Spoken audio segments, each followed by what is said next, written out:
Environmental management is no walk in the park, especially here in the Caribbean. You're faced with incredibly complex issues, increasingly volatile conditions, and the near constant need to balance the often conflicting interests of local and regional stakeholders, such as governments, industries, and local communities. Naturally, this takes a lot of focus and dedication, but it also requires access to accurate data. And this is where research comes into play, along with the tools researchers use to keep track of important areas and variables of interest. Geographic Information Systems Mapping, or GIS mapping for short, allows researchers to do this visually by representing important geospatial data on digital maps. It can be difficult for Caribbean researchers to reap the full benefits of its use, however, due to limitations in resources such as funding and trained personnel. Thankfully, some of our researchers are finding creative ways to circumvent these issues, and in the case of one particular marine biologist, doing so in a way that increases public involvement and raises the resolution of acquired data in the process. The name of that one particular marine biologist is Kim Baldwin, and we were lucky enough recently to get a hold of her for a great conversation about her work and her journey. It's the same approach I've been doing for the last 15 years. I've just refined it even more with using drone technology. So let's talk about how participatory research and technology can be combined to produce amazing results in this episode of CESA Voices.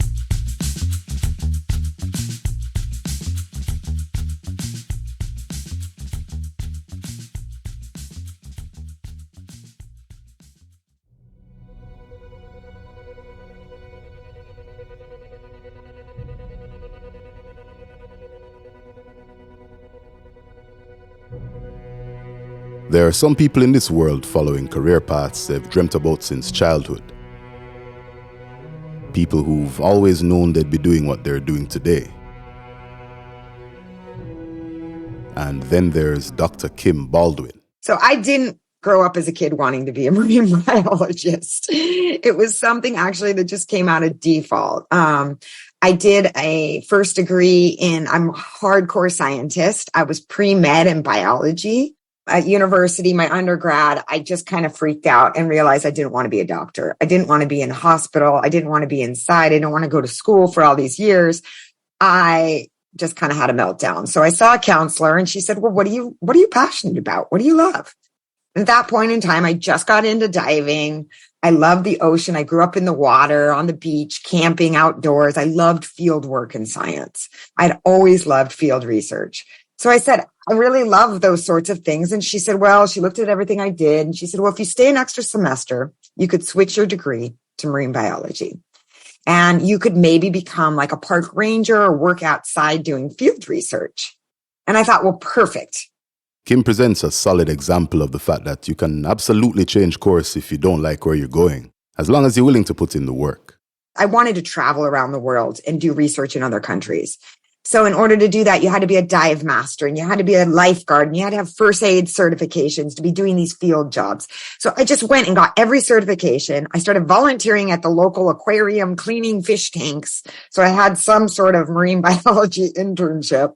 And then I got a job, my first job, working for Boston University in the Turks and Caicos Islands, the School for Field Studies, as a research diving assistant. So I was a teaching assistant working in the field, diving and teaching the students the fish and the corals and the reef IDs and doing reef surveys. So for me, this was like the dream job.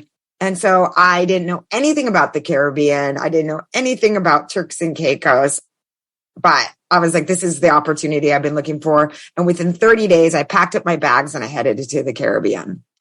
And long story short, that is where I fell in love with the region and the vibes, the environment, marine biology, everything. That's where I just knew this was the right thing. So it was at this point that Kim started to really become acquainted with the GIS mapping process. Geography can mean more than you think.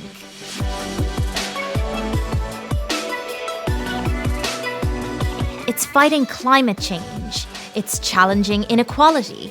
It's wildlife conservation. It's technology that makes a difference. It's knowing the world that we live in and changing it for the better. And GIS is what makes it happen. GIS, or Geographic Information Systems, is a technology that helps understand the world around us so we can build a better future for everyone. Let's hear from some of the people that actually use it. So because I was doing coral reef surveys, mangrove surveys, learning about marine mapping and monitoring, I very early in the Turks and Caicos, it was called Adrizi, was the GIS software. This is like way back. I don't even want to age myself, but over 20 something years ago, that's the initial software I used to map and monitor coral reefs. And it was really useful to me. And then I went to Barbados. I got my master's at the University of the West Indies. The year after that, I went to do a master's degree.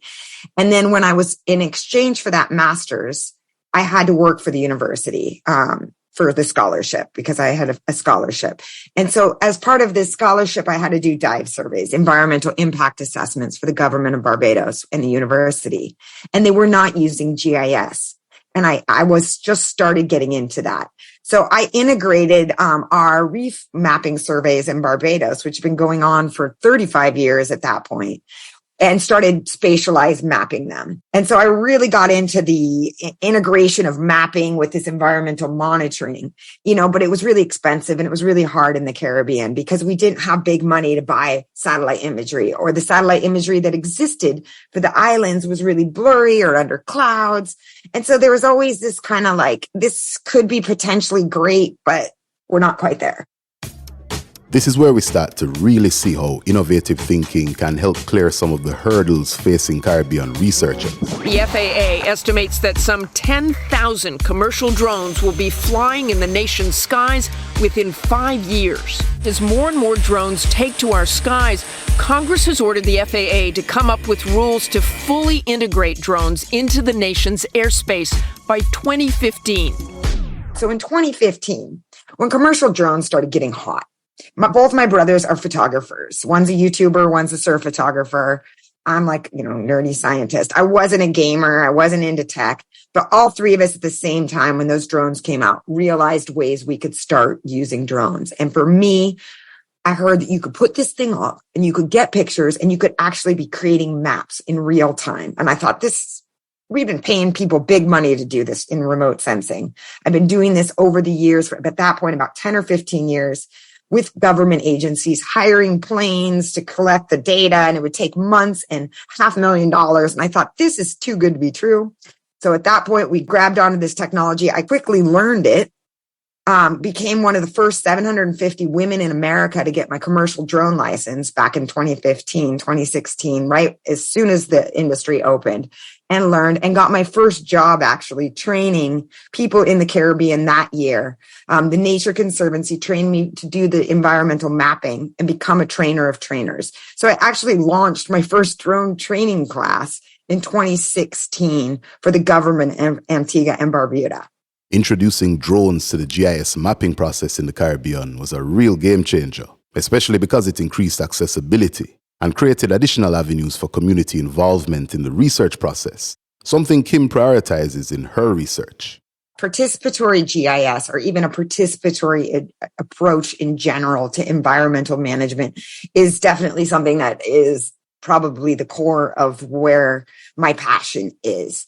Yes, you're getting people to participate in, let's say, participatory mapping or participatory research because you want to get better information product, right? The more people we get together. But really, the most important thing for participatory GIS to me is the process. It is the way that we engage people. For example, here, let's talk about, let's say, the Grenadines for my PhD. We mapped all the fishing grounds of the Grenadines. I could have gone through and tried to talk to fishermen and mapped certain areas. Instead, I hired the fishermen to work with me and dive the grounds with me. So that, yes, we're getting better information because they're going down dive by dive and being able to tell me what kind of fishing's happening, the quality of the ground, etc. But to me, the secondary benefit, which I think is probably the primary, is by involving them in the process. They are learning. They're learning about their environment. They're learning about science. They're learning about how their local knowledge is actually very important. She's not kidding about that last bit, though. I learn every single project, every single person I work with about how they view the environment. And maybe what they're telling me is not even true at all, let's say in science. It's a bunch of you know what. But we need to know that as environmental managers, because we need to know how to, deal with misinformation or, people's perceptions. And you know what? There's been times where communities have told me stuff. I think, yeah, right. And then I find out 5 years later in science that actually those fishermen were right. An example about lobsters following each other down a line to the bank to the deep water. And I mean, they told me that for years in the Grenadines. And I saw a publication just last year talking about how this is a fact now. So it's amazing. And the the process to me is more important than the product and the stakeholder engagement and ensuring that things are fair and equitable and creating information that's not just for scientists, but it's all about the audience. So you need to go back to who are the end users. And so it's stakeholder demand driven information. So you find out what their needs are, what their capacity is, what their view of the world is. And then you create information that is understandable and usable for those people rather than vice versa. We're scientists. This is the information we need. So it's sort of this, you take the approach and you flip it on its bottom or upside. And that's why they call it a bottom up approach. It's an approach perfected over the course of more than a decade, having been developed for use in Kim's own research. My PhD was the development across a transboundary area. So it was St. Vincent and the Grenadines and Grenada, and we created this massive marine GIS database of all the habitats, all the space uses, all the livelihoods, the problems, the issues, the resources. So there was, in terms of GIS, there's different layers or types of information. We had over 80 layers of information. Over 60% of it was created based on local knowledge and information. It took 6 years to do this, and over 1,000 people in 9 inhabited islands, plus the 2 mainlands, worked with me on this. So this was a massive undertaking, obviously, my PhD. So I kind of came up with this methodology approach. After that, we developed a marine spatial plan for the Grenadines using that information. And then I went out and I did the same thing again and again for the mainland of St. Vincent. I've done it in Barbados. I've done it in Trinidad and Tobago. I've done it in Jamaica. So I did this again and again. And I started really refining this methodology and approach and have really made it into a very quick and easy way that we can train people and we can use it to fill information gaps and sort of collate all the existing information. And so, like I said, just moving it on with the drones, it's the same approach I've been doing for the last 15 years. I've just refined it even more with using drone technology. Kim's been working hard these days, teaching others how to use her methodology. So I train government agencies, nonprofit groups, researchers, regular people how to use a participatory, I call it UAS approach, but it's a drone / geospatial approach. I'm training people how to fly the drones, collect their own data, but also how to analyze the data, how to use it for participatory mapping, as well as how to share it depending on the audience, whether it's multimedia, via WhatsApp, web maps, data.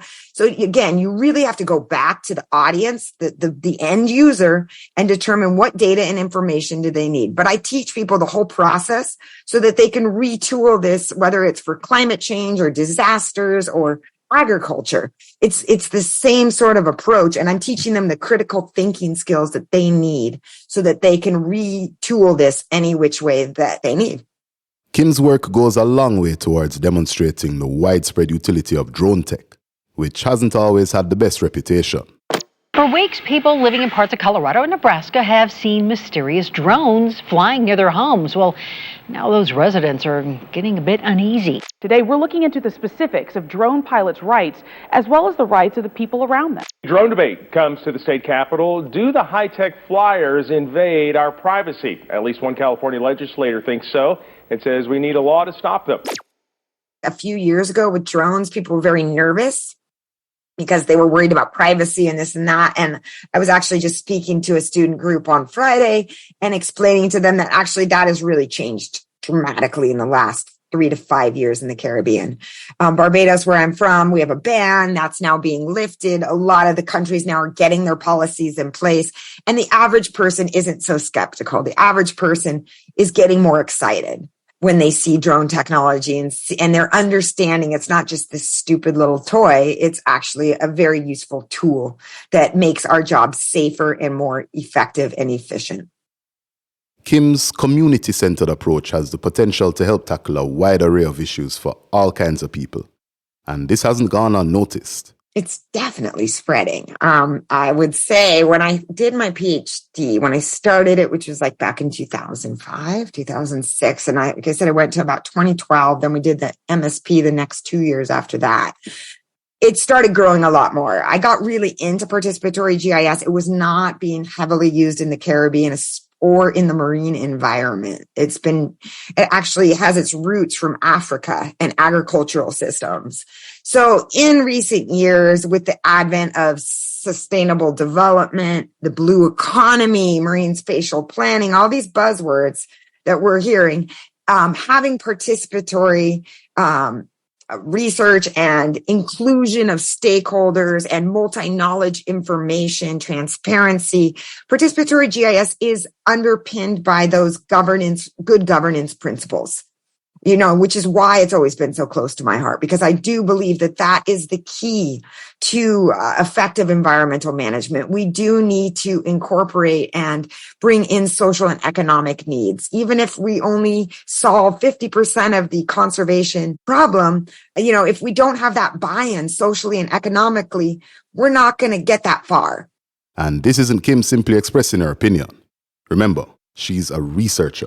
That's what my PhD was, like a hard science where we did, conventional science and local knowledge, and we cross-validated. And we found that once you have the trust and build those social partnerships, those people, 89% accurate was what we found their local knowledge was. But again, you can't just go in there quick. It's a longer term capacity building approach. And that's where I kind of butt heads sometime with funding agencies that tell you they want something done like this in 6 months.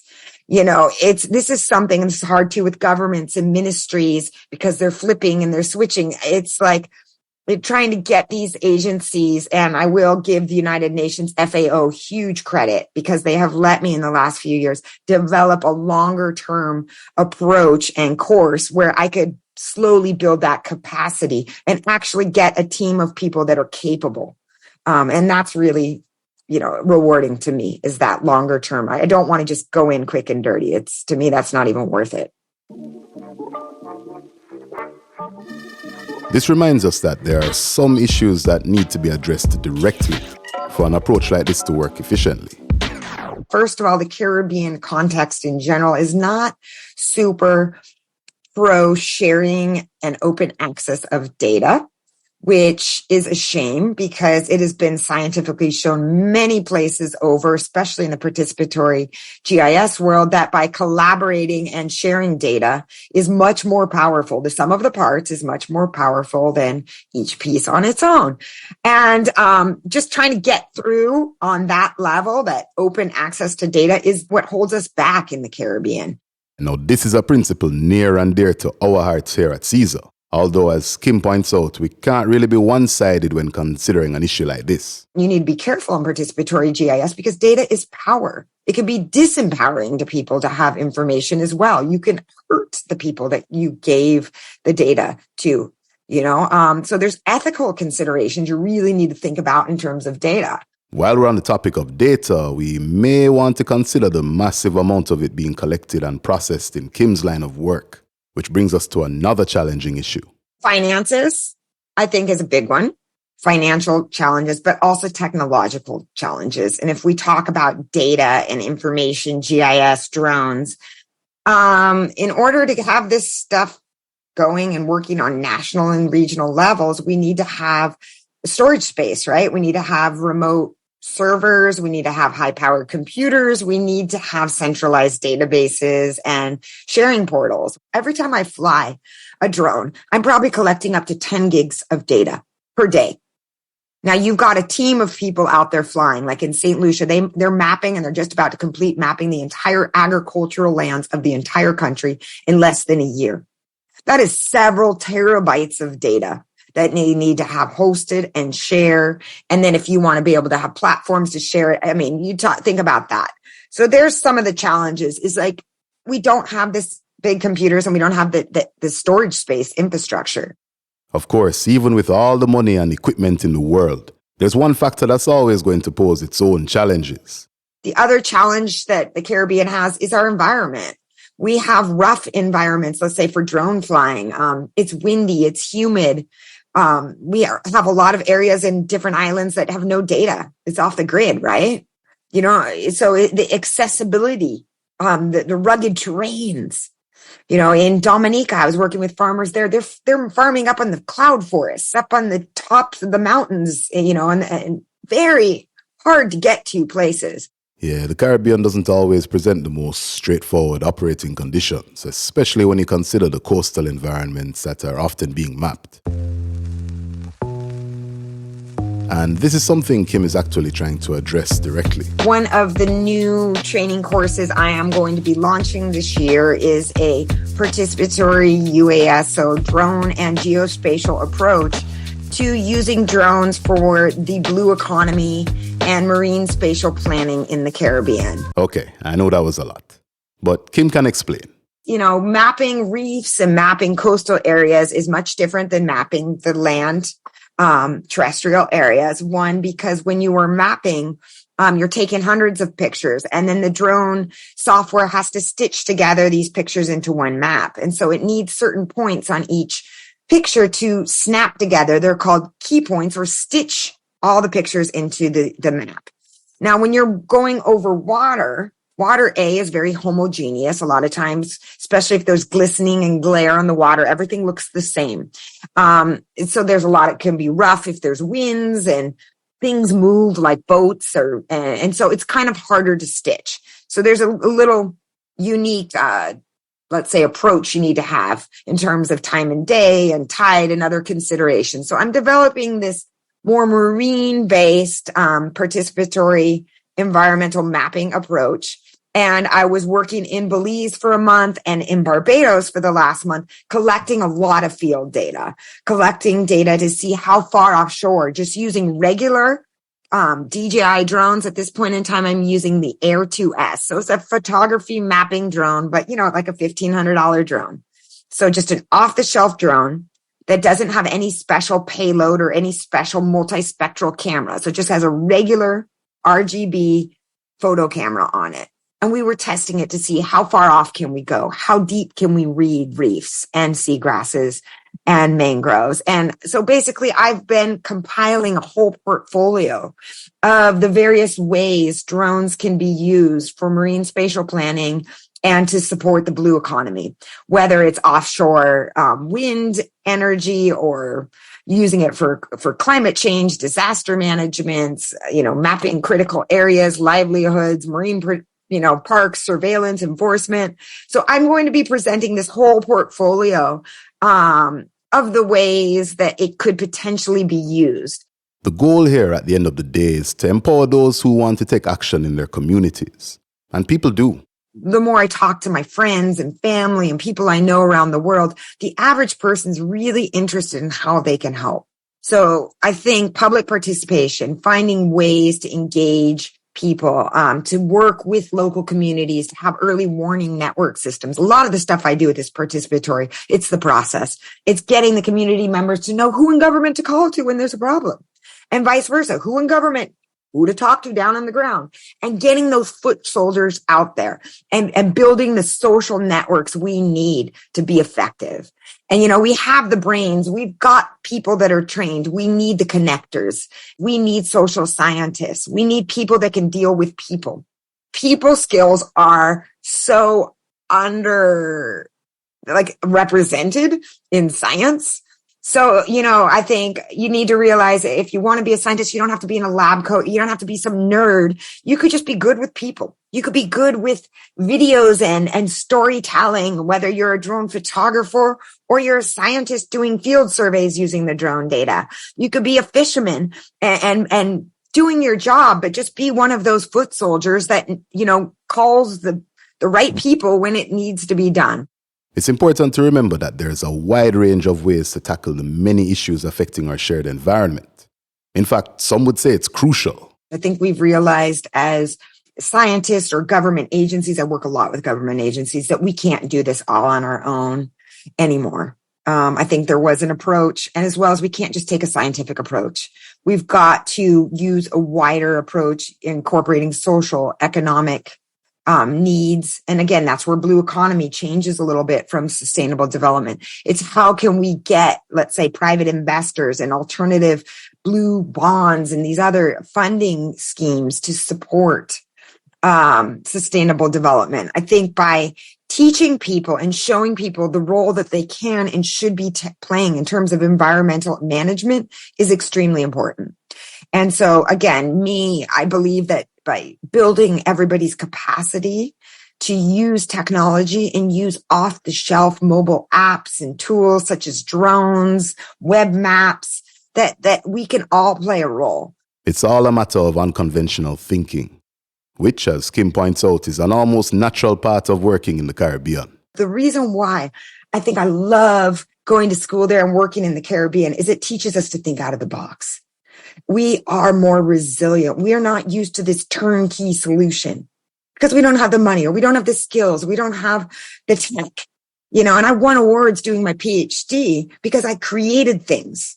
I created an underwater ROV by buying a $1,500 this drop camera and then worked with fishermen to build a PVC frame and weights. And we ended up mapping the entire Grenada Bank off like a $2,000 piece of equipment because we couldn't afford the $30,000 ROV.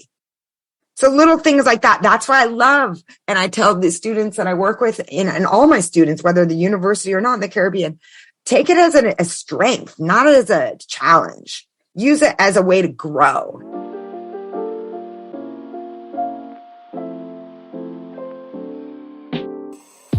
The environmental problems facing us in the Caribbean are seldom straightforward, especially since we tend not to have ready access to the kinds of resources found in more industrialized nations.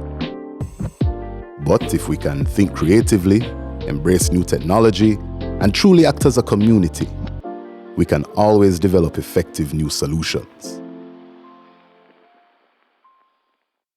Anyway, that's all we have for you on this episode of Caesar Voices. We'd like to thank our guest, Dr. Kim Baldwin, for taking the time to share her insights with us. We'd also like to thank our funded partners, the Barbados Environment Conservation Trust, or BECT, and the Caribbean Center for Renewable Energy and Energy Efficiency, or CCRE, for making this episode possible.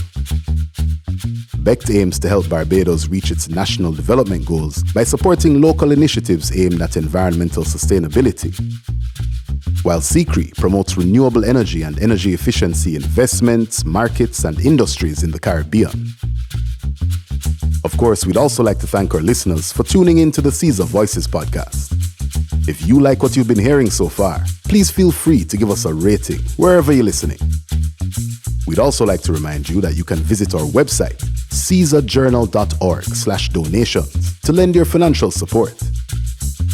Or join our monthly donor club on Patreon and gain access to exclusive content, or even be featured in an episode of our podcast. Just click the links in the description. And if you'd like to sponsor an episode of Caesar Voices and feature your company or NGO, please click on our corporate link to learn more.